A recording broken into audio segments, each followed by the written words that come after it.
private boutiques, etc. In other words, that was sort of the unofficial second language. We grew up speaking many languages we learned from each other and in the schools, in addition to our own home language. I am Armenian, and therefore we spoke Armenian at home. And then the Armenians have a very long history in Egypt. There had been a reasonably large community for several hundred years. Among them had been powerful politicians, such as Nubar Pasha, whose statues were placed in prominent squares or parks, which gave us a great sense of belonging. In my time, there were some 40,000 of us between Cairo and Alexandria, and also some smaller numbers in the various towns. Most of us were either survivors of the Armenian Genocide of 1915 or their offspring. Egypt had been a very good host to the refugees, who, having found peace, in their turn contributed to the prosperity of the country with their hard work. My family had been fortunate in that our genocide victims had been at a minimum from both my parents' sides.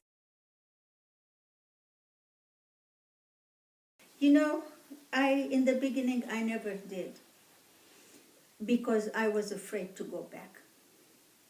When I left Egypt to go to study at the university the last time, I had to sign papers just before I left, saying, I will not get married in another country so that I can come back. But I never did. So I was afraid I might have been blacklisted. I didn't know. If I had gone back, they would never have let me. They didn't let my 55-year-old mother leave the country. How were they going to leave this 28-year-old leave country? So I didn't go. But years later, now I could go. But am I crazy to go now in this turmoil that they have? No. Besides, what also happened was, as things changed a little bit, eventually, after Sadat came, things changed, and that part also improved. But my mother's family, she had one sister, one brother. Mm-hmm. Of course, when the brother came, I think he was able to come because he was over 60 at that time, so he could come. And by the time the sister started coming, it was... the law had changed again, so she could come. So they used to come to visit us. So there was no need to go. I have two cousins, my aunt's two daughters are. But that's the way it is. They know, I have sent them word.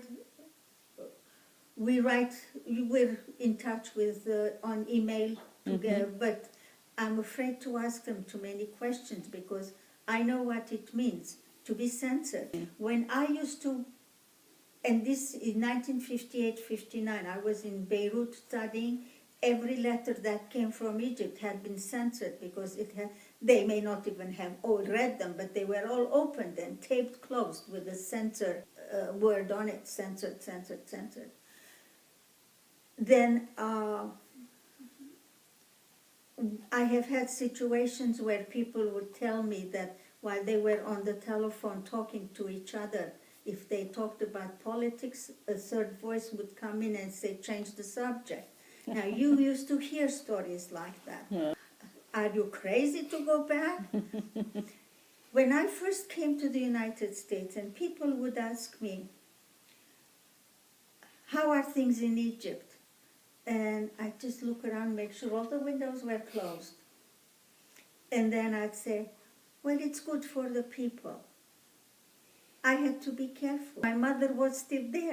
So, and then I couldn't believe the people in this country who didn't know the value of freedom. So mad to see people fighting the government, arguing the government. And then a funny thing happened. I became a United States citizen and I said, yay, I can protest.